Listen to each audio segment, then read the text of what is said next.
जल्द ही लोकसभा चुनावों की तारीखों का ऐलान हो सकता है। लोकसभा चुनाव में बीजेपी हैट्रिक लगाने के लिए चुनावी तैयारियों में जुटी हुई है। वहीं बीजेपी को हैट्रिक लगाने से रोकने के लिए कांग्रेस के साथ मिलकर कई विपक्षी दलों में गठबंधन बनाया गया है। हालांकि सीटों के बंटवारे को लेकर अधिकतर राज्यों में विपक्षी दलों का ये गठबंधन बिखरने लगा है। बीजेपी के खिलाफ इस गठबंधन के सूत्रधार कहे जाने वाले नीतीश कुमार पाला बदलने के बाद एक बार फिर से बीजेपी के साथ आ गए हैं।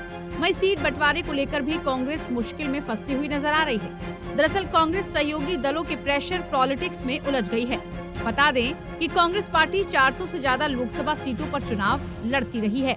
2019 के लोकसभा चुनाव में कांग्रेस 400 से ज्यादा सीटों पर चुनाव लड़ी थी। हालांकि इस बार ऐसा लग रहा है कि कांग्रेस करीब 355 सीटों पर ही चुनाव लड़ पाएगी। बता दें कि यूपी में कांग्रेस और समाजवादी पार्टी के बीच गठबंधन फाइनल हो गया है। काफी तनातनी के बाद सपा ने कांग्रेस को यूपी में 17 लोकसभा सीटें दी है। वहीं दिल्ली, गुजरात और हरियाणा में भी आप और कांग्रेस में सीट बंटवारों को लेकर सहमति बन गई है। कांग्रेस दिल्ली में 3 लोकसभा सीटों पर चुनाव लड़ेगी। वहीं आम आदमी पार्टी गुजरात में 2 और हरियाणा में 1 सीट पर चुनाव लड़ेगी। सीट बंटवारे को लेकर अभी भी बंगाल, केरल, तमिलनाडु, बिहार और जम्मू कश्मीर में मामला फंसा हुआ है। केरल में तो सीपीआई ने वायनाड लोकसभा सीट से राहुल गांधी के खिलाफ कैंडिडेट का ऐलान भी कर दिया है।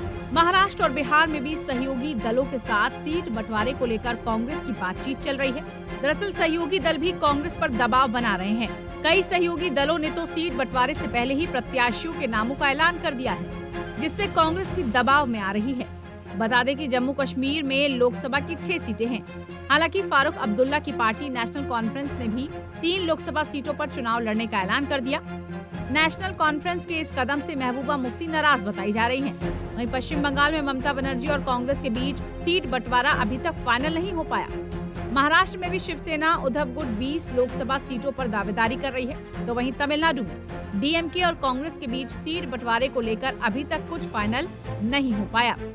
लेकिन ऐसी अटकलें लगाई जा रही हैं कि कांग्रेस तमिलनाडु में करीब आधा दर्जन से ज्यादा सीटों पर चुनाव लड़ सकती है। बता दें कि केरल में भी सीपीआई ने डी राजा की एनी राजा को राहुल गांधी के खिलाफ कैंडिडेट घोषित कर कांग्रेस को सीधी चुनौती दे दी। सीपीआई कांग्रेस और उसके सहयोगी दलों के गठबंधन का केरल में कोई अस्तित्व नहीं होने का दावा भी कर रही है। वहीं राजनीतिक विश्लेषक कांग्रेस की रणनीति पर सवाल उठा रहे हैं।